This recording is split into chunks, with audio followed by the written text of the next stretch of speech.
کیا آپ کو معلوم ہے کہ بانین پاکستان کن کو کہا جاتا ہے؟ یہ کون سے وہ لوگ ہیں جنہیں تاریخ اپنے سنہرے پنوں میں سمیٹے ہوئے ہے؟ مزید ویڈیو شروع کرنے سے پہلے اگر آپ نے ہمارے چینل ایئر نیوز پاکستان کو ابھی تک سبسکرائب نہیں کیا تو فوراً دائیں جانب سرخ رنگ کے بٹن کو دبا کر سبسکرائب کر لیں اور گھنٹی کے نشان پر بھی کلک کر دیں تاکہ مزید آنے والی معلوماتی اور دلچسپ ویڈیو سب سے پہلے آپ کو مل سکیں۔ ناظرین، بانین پاکستان وہ ہستیاں ہیں کہ جن کی وجہ سے پاکستان آج مارز وجود میں ہے۔ اگر یہ ہستیاں نہ ہوتی تو شاید آج پاکستان مارز وجود میں نہ ہوتا۔ بانین پاکستان کو فاؤنڈرز آف پاکستان بھی کہا جاتا ہے۔ بانین پاکستان وہ سیاسی لیڈر اور عہدیداران اور کارکن تھے جنہوں نے پاکستان کے بننے میں اہم کردار ادا کیا اور سیاسی تحریکوں کو کامیاب بنانے میں بھی اہم کردار ادا کیا۔ 1905 کے بعد جب مسلمانوں کو اپنے ایک علیحدہ وطن کے لیے ضرورت محسوس ہوئی تو اس وقت آل انڈیا مسلم لیگ کا قیام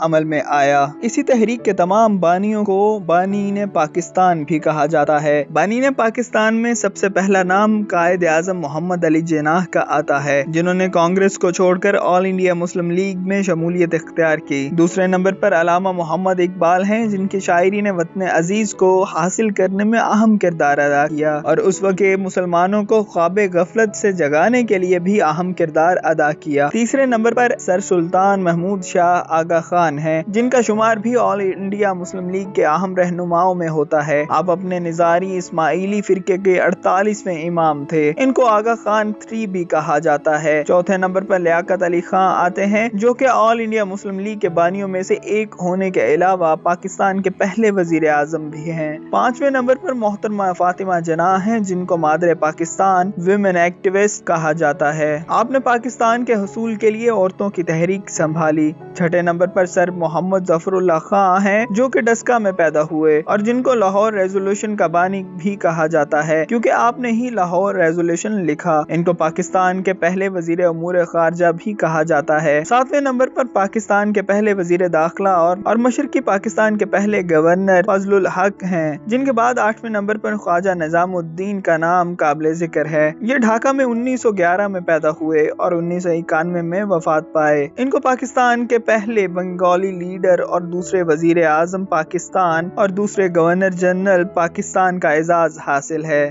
ان کے بعد 9ویں نمبر پر نصیر احمد ملہی کا نام سامنے آتا ہے۔ یہ 1911 کو سیالکوٹ میں پیدا ہوئے اور 1991 میں وفات پا گئے۔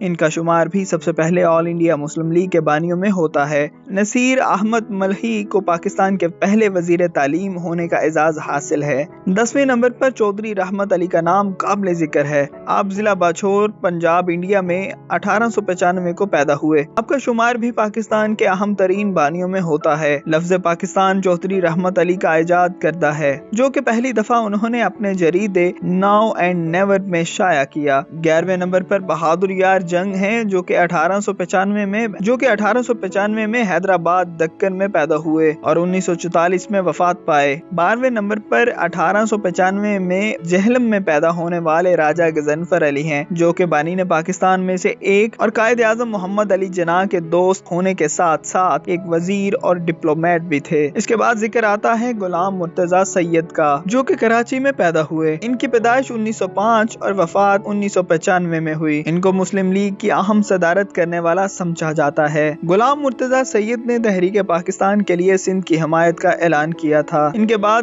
باری آتی ہے عبد الرب نشتر کی، جو کہ پشاور سے تعلق رکھتے تھے۔ تاریخ پیدائش 1892 اور تاریخ وفات 1958 ہے۔ یہ پاکستان میں صوبہ پنجاب کے پہلے گورنر ہونے کے ساتھ ساتھ وزیر مواصلات بھی رہے۔ حسنی سہراوردی 15ویں نمبر پہ ہیں، جن کا ڈھاکہ شہر سے تعلق تھا۔ یہ پاکستان کے 5ویں وزیر اعظم ہیں۔ آپ نے ون فورس یونٹ کا نفاذ کیا۔ حسنی سہراوردی 1892 میں پیدا ہوئے اور 1963 میں وفات پائے۔ مسلم لیگ کے رہنماؤں میں سے اہم ترین رہنما مولانا محمد علی جوہر رامپور اتر پردیش، جو کہ اب انڈیا کی ایک ریاست ہے، میں پیدا ہوئے۔ آپ خلافت موومنٹ کے بانی بھی ہیں۔ آپ نے 1931 میں وفات پائی۔ مولانا شوکت علی کا نام کون نہیں جانتا۔ آپ ان رہنماؤں میں سے ایک ہیں جو کہ مشہور ہیں۔ آپ بھی رامپور اتر پردیش میں پیدا ہوئے۔ آپ بھی تبلیغی خلافت موومنٹ کے بانیوں میں سے ایک اور مسلم لیگ کی صدارت کرنے والی اہم شخصیت تھے۔ آپ 1873 میں پیدا ہوئے اور 1939 کو وفات پا گئے۔ جلال الدین جلال بابا کا تعلق ایبٹ آباد سے ہے۔ 1903 میں پیدا ہوئے۔ آپ ہزارہ میں مسلم لیگ کے رہنما بنے اور صوبہ سرحد میں رائے شماری کے فاتح تھے۔ وزیر آباد میں پیدا ہونے والے مولانا ظفر علی خان جو کہ ایک شاعر، مصنف اور صحافی تھے، 1873 میں پیدا ہوئے۔ اپنی قلم کے زور سے مسلمانوں کو انگریزوں کی سازشوں کے خلاف خبردار کیا۔ آپ کو اردو کا موجد بھی کہا جاتا ہے۔ محمد عبد الغفور ہزاروی جنہیں پاکستانی تحریک کے روحانی پیشوا بھی کہا جاتا ہے، وزیر آباد میں ہی پیدا ہوئے۔ ان کے بعد عورتوں میں قابل ذکر رہنما رانا علی خان ہیں جو کہ امریکہ میں پیدا ہوئیں۔ پاکستان کی پہلی خاتون اور گورنر سندھ ہونے کے ساتھ ساتھ لیاقت علی خان کی بیوی بھی تھیں۔